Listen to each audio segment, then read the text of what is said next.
एक बार श्रीमद् वल्लभाचार्य जी महाराज यमुना जी के तट पर बैठे थे और एक व्यक्ति उनको प्रणाम करने के लिए आया। तो प्रणाम करने से पहले महाप्रभु वल्लभाचार्य जी ने उसको इशारा किया कि जाओ पहले यमुना स्नान करो। तो यमुना स्नान करने से पहले उसने सोचा कि मेरे जो ठाकुर जी हैं इनको भी नवा दूं। अब उसने क्या, यमुना जी में स्नान करा के अपने ठाकुर जी को एक झोला में डाल करके और पेड़ पर टांग दिया। महाप्रभु जी ने दूर से जैसे ही देखा पेड़ पर टांग दिया, ये देख करके उनको बिल्कुल अच्छा नहीं लगा। बोले इसका बेटा होता ये उनको उसको भी ऐसे टांग देता, इसकी पत्नी होती उसको भी ऐसे टांग देता। नहीं, उनके लिए बढ़िया व्यवस्था करता, बेटा को बैठा देता कहीं छाव में, आदि आदि कुछ करता। पर ठाकुर जी को झोला में लटका के पेड़ पर टांग दिया। अब वो यमुना स्नान करके जैसे ही महाप्रभु जी को प्रणाम करने आया तो महाप्रभु जी बोले तुम्हारे ठाकुर जी कहाँ हैं? बोले पेड़ पर टंगे हैं। बोले लेके आओ। तो महाप्रभु जी ने ऐसा किया कि उस पेड़ पे असंख्य झोलियां प्रकट हो गई और असंख्य झोलियों में असंख्य ठाकुर जी।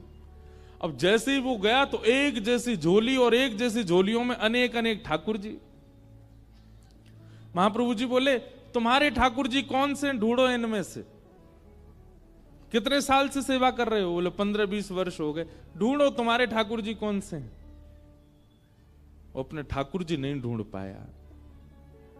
तब महाप्रभु जी ने क्रोधित होकर के कहा, बोले किस भाव से सेवा करते हो तुम? 15-20 वर्ष में तुम ये नहीं पहचान पाए तुम्हारे ठाकुर जी कौन से हैं?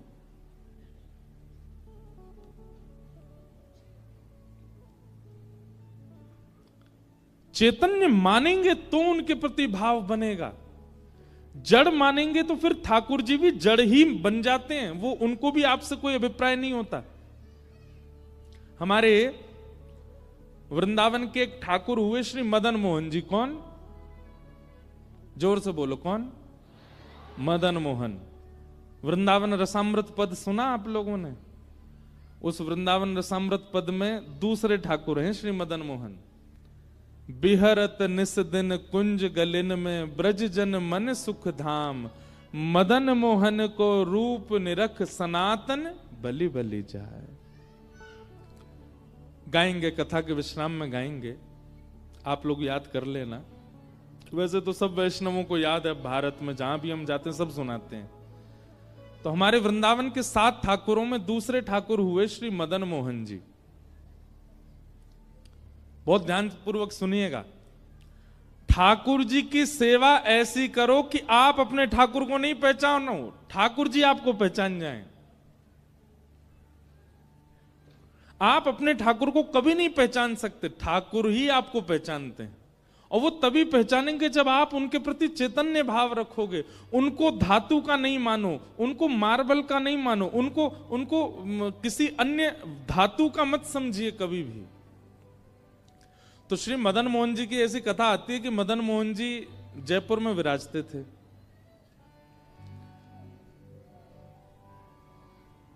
और वहां के राजा जो थे उनकी बेटी मदन मोहन जी की सेवा करती थी। तो पुत्री का जब विवाह निश्चित हुआ, बहुत ध्यानपूर्वक सुनिएगा, पुत्री का जब विवाह निश्चित हुआ तो बेटी ने अपने पिता से कहा, बोले पिताजी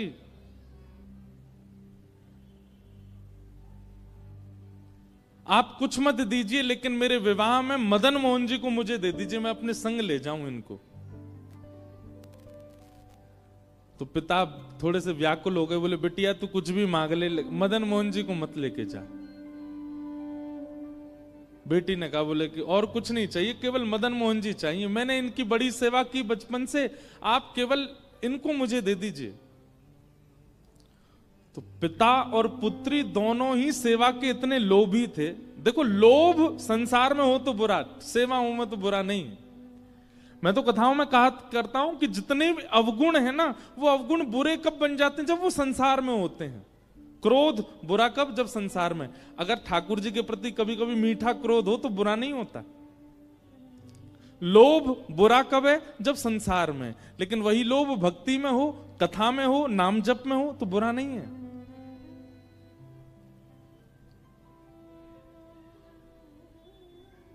जितने भी दोष हैं वो संसार के प्रति जब होते हैं तभी बुरे हो जाते हैं, तभी पाप के भागी बनाते हैं, पर भक्ति में हो तो वही भगवत प्राप्ति करा देते हैं। तो जयपुर के राजा वो अपनी बेटी से कहने लगे, तू जो मांगेगी सो दूंगा, मदन मोहन जी को मत मांग। तो पुत्री ने कहा, पिताजी आपके घर में पहले से ही गोविंद देव जी की सेवा है, मदन मोहन जी की सेवा है, एक ठाकुर की आप कर ही रहे हैं, एक मुझे दे दीजिए। पिता बोले, नहीं नहीं नहीं, तू जो मांगेगी दूंगा, लेकिन मदन मोहन जी नहीं दूंगा। बेटी भी बोली, मैं भी केवल मदन मोहन जी को ही चाहती हूं और कुछ नहीं चाहती।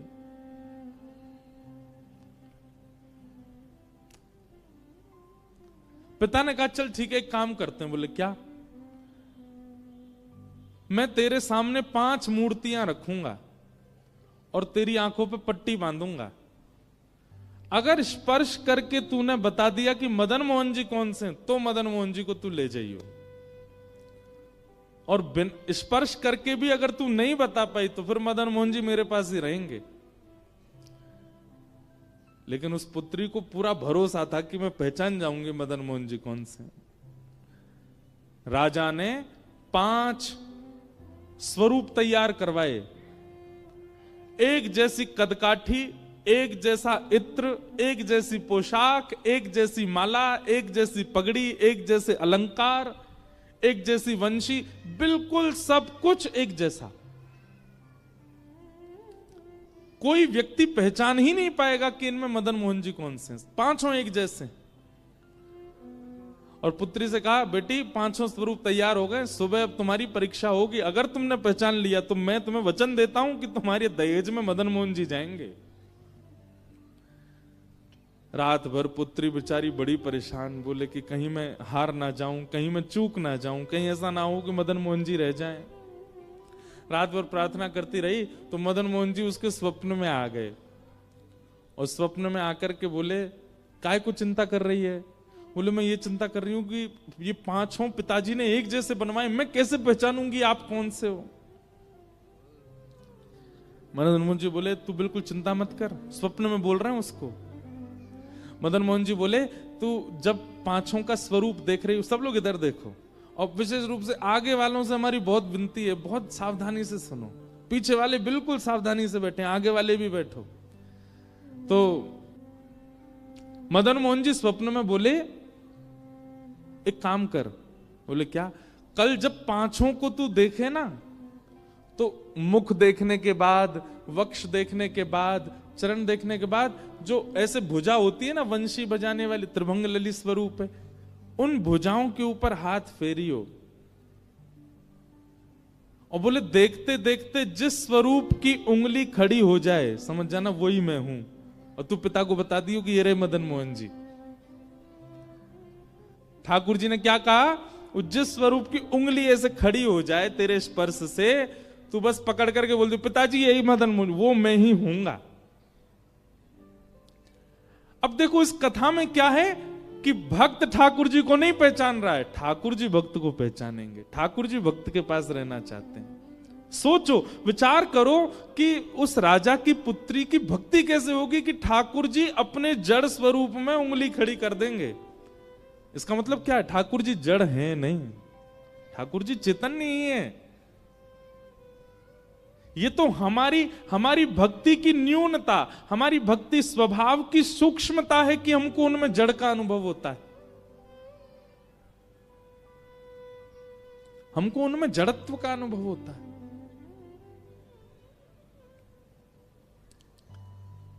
दूसरे दिन सब लोग ऐसे ही बैठे थे, पूरी भीड़, और 5 स्वरूप मंच पर रखे गए, और पुत्री की आंख में पहले रुई लगा दी, फिर पट्टियां बांधी, बिल्कुल कहीं से दिख ना जाए, और ऐसी स्थिति में उसको ले गए मंच पर, जाओ चलो ढूंढो कौन से हैं ठाकुर जी। पहले स्वरूप को देखे, रूप एक जैसा, हाथ एक जैसे, पैर सब कुछ एक जैसा। स्पर्श करते करते जैसी उसने वास्तविक मदन मोहन जी को छुआ, सोई मदन मोहन जी ने अपनी उंगली उठा दी, और जैसी उंगली का स्पर्श किया, उसने कहा, पिताजी ये हैं मदन मोहन लाल जी।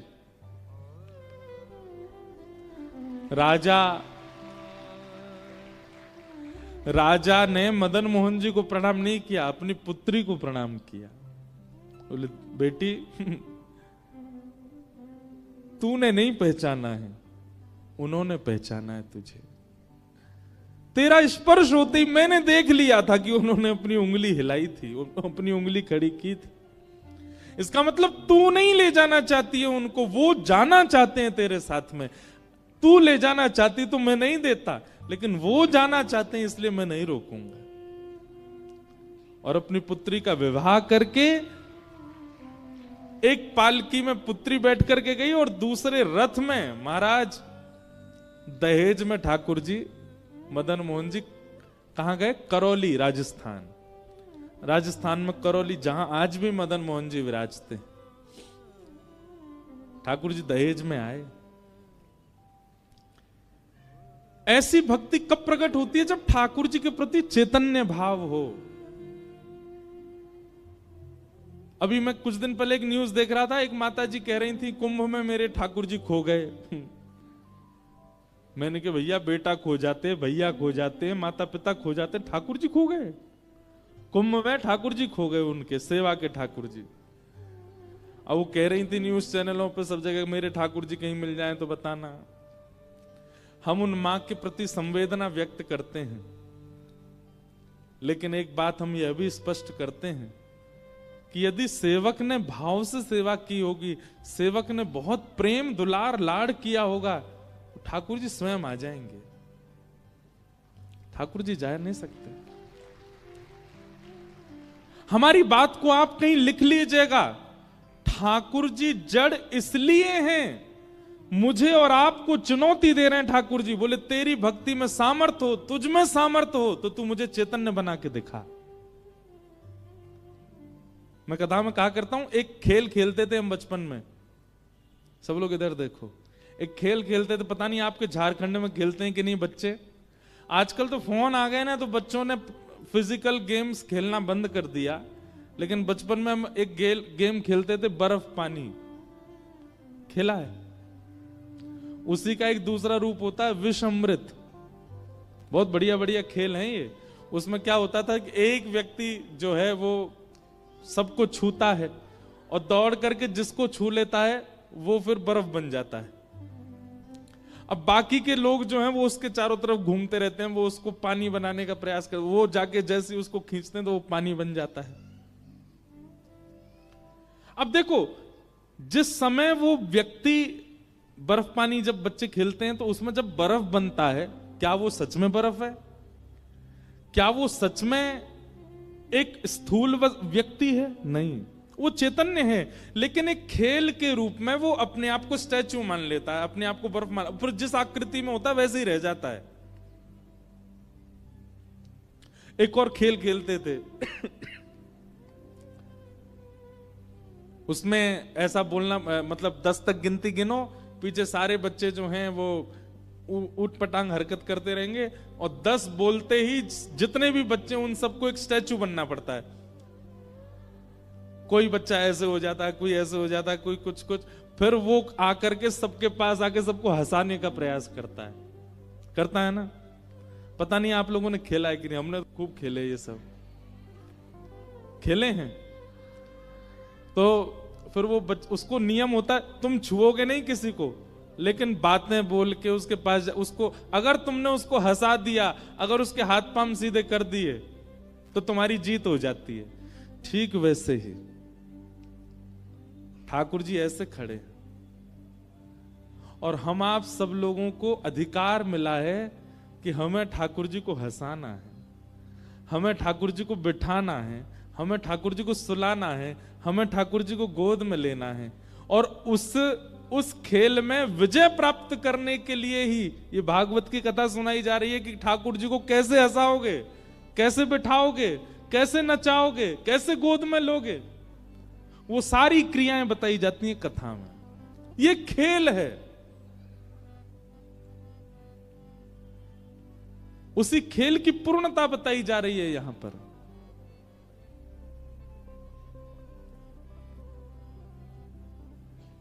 और अगर बालक उस खेल में उन मूर्ति बने हुए बालकों को नहीं हंसा पाता, नहीं हिला पाता, तो उसकी हार हो जाती है। ठीक वैसे ही हमारे संसार रूपी खेल में बहुत सारे मूर्ति बने हुए हैं। कौन? जगन्नाथ जी, बद्रीनाथ जी, द्वारिकाधीश जी, राधा रमण जी, राधा वल्लभ जी, बांके बिहारी जी, जब जाओ ऐसे ही खड़े मिलेंगे। लेकिन एक बात, मीराबाई को ऐसे नहीं दिखते थे ठाकुर जी। जब मीराबाई जाती थी मंदिर के कोने में खड़े हुए हुए, उसके रूप बदलते रहते थे, वो बातें करते रहते। दुनिया कहती कौन से बात कर रही है, पर उसके लिए ठाकुर जी ऐसे नहीं खड़े हैं। उसके लिए ठाकुर जी अलग अलग मुद्राएं बना रहे होते थे। उसके लिए ठाकुर जी ऊपर से बोल रहे होते थे। श्री माधवदास जी जगन्नाथपुरी में जब जाते थे महाप्रभु जगन्नाथ जी के सामने, श्री जगन्नाथ जी उनके लिए ऐसे नहीं होते थे। जगन्नाथ जी कभी ऐसे पौड़े होते थे, कभी बैठे होते थे, कभी कुछ कर रहे होते थे। बाकी दुनिया को ऐसे ही दिखते थे, पर माधवदास जी को अलग दिखते थे। हमारे गोवर्धन में श्री गोविंद दास, दुनिया के लिए श्रीनाथ जी ऐसे खड़े रहते थे, पर गोविंद दास जैसे मंदिर में आते थे, ठाकुर जी मोती उठा के मारते थे गोविंद दास के ऊपर। इसका मतलब क्या है? ठाकुर जी जड़ नहीं है, ठाकुर जी चैतन्य है। एक भाव में कथा में गाया करता हूं, कन्हैया कन्हैया पुकारा करेंगे। इस भाव में ठाकुर जी चैतन्य कैसे बनेंगे, ये बात बताई गई है। लताओं में ब्रज की गुजारा करेंगे, कन्हैया कन्हैया पुकारा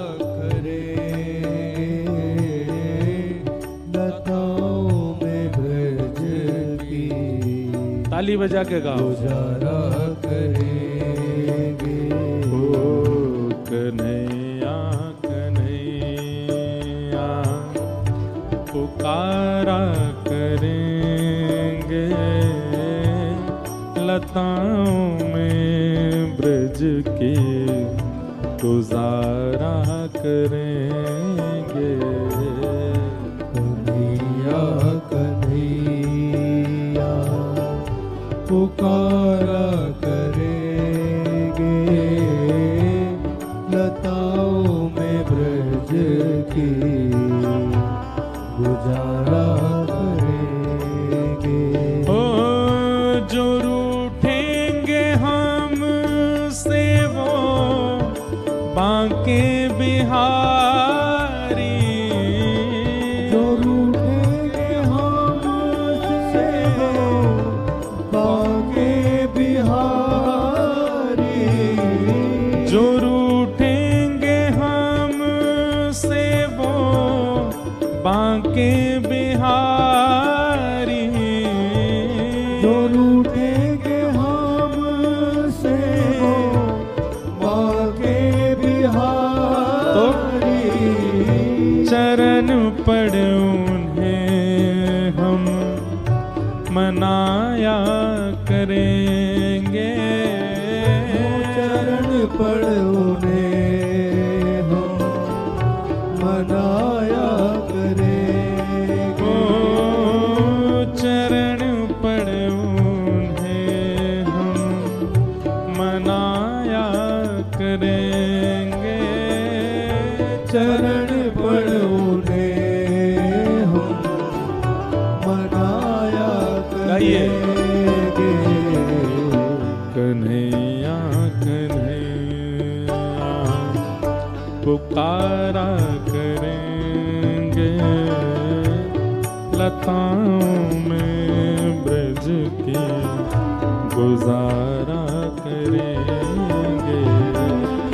कन्हैया कन्हैया पुकारा करेंगे, लताओं में ब्रज की गुजारा करेंगे। श्री राधा रमण लाल की जय।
कहीं तो मिलेंगे वो बांके बिहारी, कहीं तो मिलेंगे वो बांके बिहारी, कहीं तो मिलेंगे वो बांके बिहारी,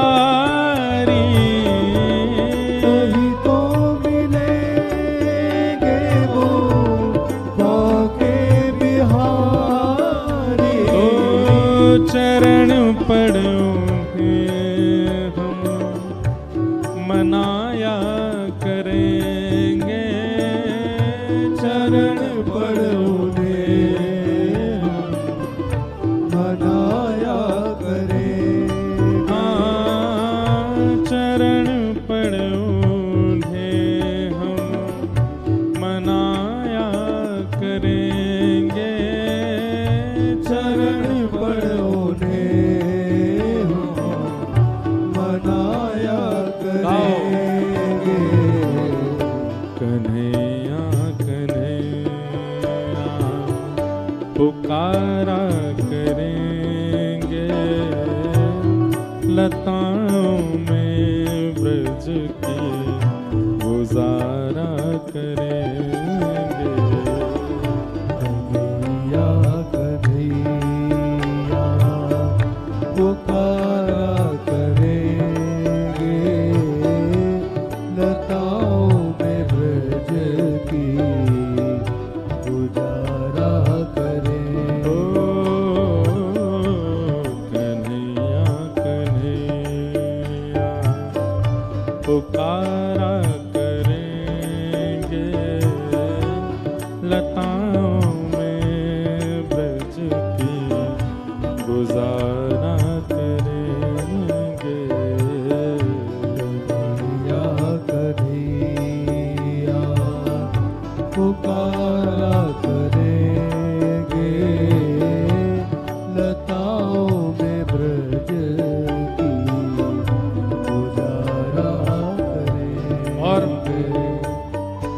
उन्होंने नचाए हैं ब्रह्मांड सारे, उन्होंने नचाए हैं ब्रह्मांड सारे, उन्होंने नचाए हैं ब्रह्मांड सारे, उन्होंने नचाए हैं ब्रह्मांड सारे, मगर अब उन्हें हम नचाया करेंगे, मगर अब उन्हें हम नचाया करेंगे। हाँ, मगर अब उन्हें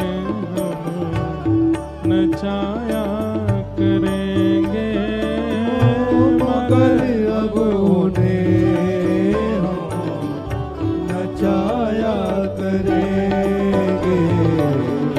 कन्हैया कन्हैया पुकारा करेंगे, लताओं में ब्रज की गुजारा करेंगे।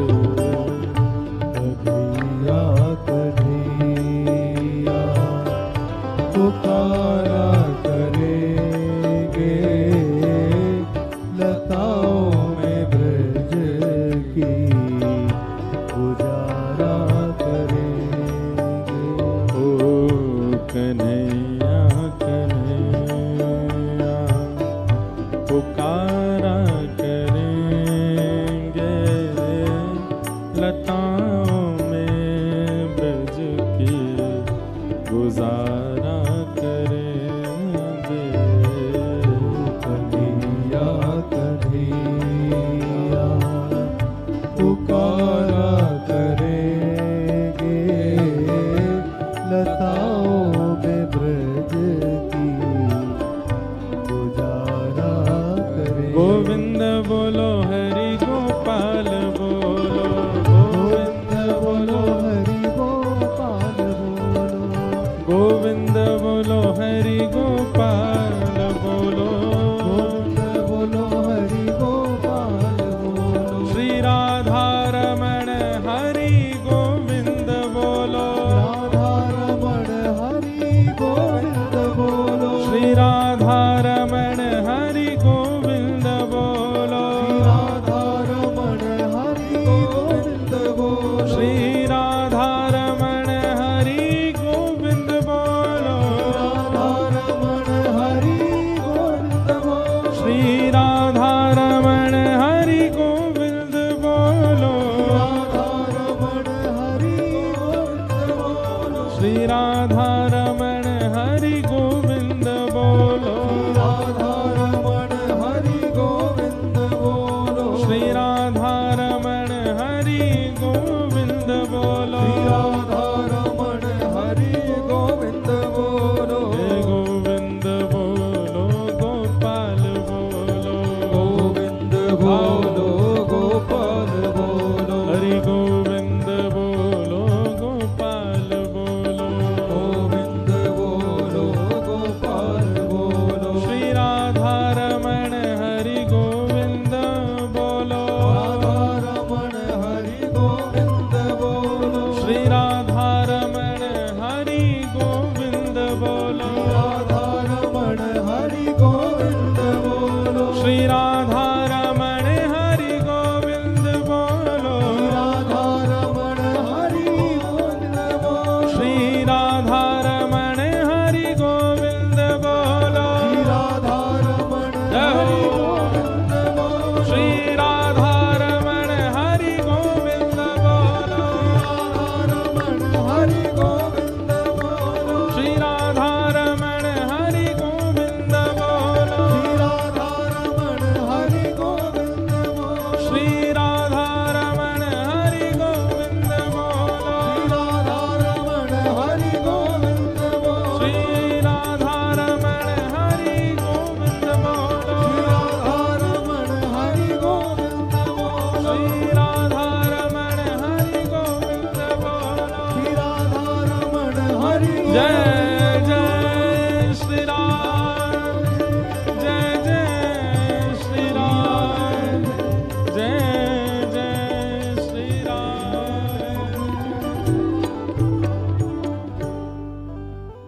उन्होंने नचाए हैं ब्रह्मांड सारे, उन्होंने नचाए ब्रह्मांड सारे, मगर अब उन्हें हम नचाया करेंगे, मगर अब उन्हें हम नचाया करेंगे।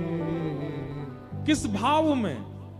जैसे एक राजा की पुत्री मदन मोहन लाल जी से कहती है कि उनको जाना है साथ में, दहेज में लेके जाना है, तो ठाकुर जी अपनी उंगली हिला रहे हैं। गोपाल भट्ट गोस्वामी की भावना गूंज कम कीजिए, तो श्री ठाकुर जी शालिग्राम से प्रकट हो गए। ये इस भाव का अर्थ यही है, मगर अब उन्हें हम नचाया कर, हम जैसे चाहें वैसे हमारे ठाकुर जी रहे, अभी क्या है, जैसे ठाकुर जी चाहते हैं वैसे हम रह रहे हैं। और प्रारंभिक यही होना चाहिए, जैसे ठाकुर जी चाहें वैसे साधक रहे। लेकिन कुछ समय बाद फिर वो जैसे चाहता है वैसे ठाकुर जी रहने लग जाते।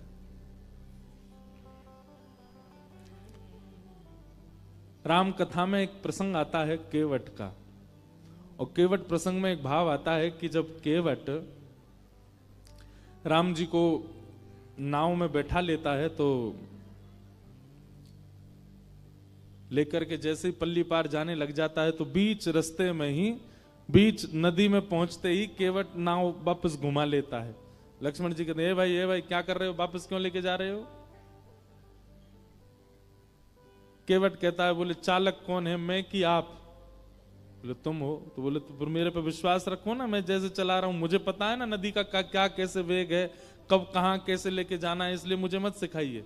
वापस लेके जाने लगा, फिर घुमा करके फिर छोड़ पहुंचाने लगा। फिर जैसे ही छोड़ आने वाला होता था तुरंत घुमा लेता था। सीता जी भी थोड़ी सी परेशान तो हो गई, लक्ष्मण जी तो नाराज ही हो गए, लेकिन 2-4 बार में जैसे ही बार बार घुमा लाता, नहीं छोड़ता पल्ली पार, तो अब की बार राम जी बोले, ए भाई ये क्या कर रहे हो तुम, इतनी देर हो गई, तुम क्यों बीच में हमको घुमा रहे हो, छोड़ दो ना पल्ली पार। केवट कहता, बस 3-4 बार में थक गए आप, और आप जो हमको 84 लाख बार नचाते रहते हो सब जगह, उसका क्या? कभी हमको कुछ बनाते हो, कभी कुछ बनाते हो, बस इतने में ही हो गया, 4 बार में ही पसीना आ गया आपको। कभी मछली बनाते हो, कभी कुकर बनाते हो, कभी सूकर बनाते हो, कभी बिल्ली बना देते हो, कभी छिपकली बनाते हो, ना जाने कैसी कैसी योनियों में हमको नचाते रहते हो। हमने 4 बार बीच भंवर में क्या घुमा दिया, पसीना छूट गए आपके। उन्होंने नचाए हैं ब्रह्मांड सारे, मगर अब उन्हें हम नचाया करेंगे, कन्हैया कन्हैया पुकारा करेंगे, लताओं में ब्रज की गुजारा। एक बार 6-7 साल पहले हमारी कथा हुई नेपाल में, काठमांडू में। तो वहां पे एक भक्त हमको मिले, तो कुशा होती है ना, कुशा का एक ऐसा छोटा सा एक बना हुआ था पात्र, और ऊपर से भी कुशा के पात्र से ही वो ढका हुआ था। तो वो लाए, बोले महाराज जी मेरे गोपाल जी के दर्शन करो। तो मैंने वो हटाया, तो उसके भीतर छोटे से गोपाल जी, और उनके अंदर मैंने एक अद्भुतता देखी, छोटे से लड्डू गोपाल, और उनके पाम में एक धागा